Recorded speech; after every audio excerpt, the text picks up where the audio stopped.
आपण हे दृश्य बघतोय कन्याकुमारीतून पंतप्रधान नरेंद्र मोदी आलेले आहेत। बघतोय आपण या दृश्यांमधनं थेट 1893 का जो विश्व ध्यानधारणा त्यांची संपलेली आहे। कन्याकुमारीच्या स्वामी विवेकानंद स्मारकाच्या इथून आपण दृश्य बघतोय। मोदींची ध्यानधारणा आता पूर्ण झालेली आहे। पंतप्रधान नरेंद्र मोदींनी सगळ्या टप्प्यातील मतदान झाल्यानंतर ध्यानधारणा करणार असं जाहीर केलं होतं, त्यानुसार ते स्वामी विवेकानंद स्मारकाच्या इथे त्यांनी ध्यानधारणा केली होती आणि आता मोदींची ध्यानधारणा पूर्ण झालेली आहे। आपण हे थेट दृश्य बघतोय।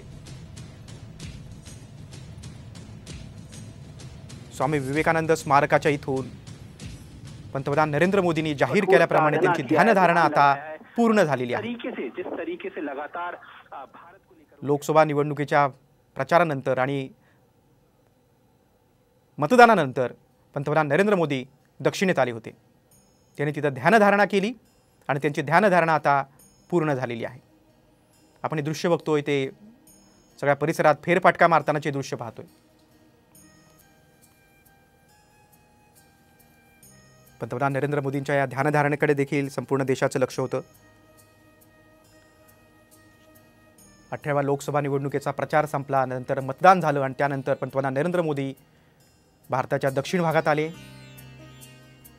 स्वामी विवेकानंद स्मारकाच्या इथं त्या परिसरात त्यांनी ध्यानधारणा केली आणि आता त्यांची ध्यानधारणा पूर्ण झालेली आहे।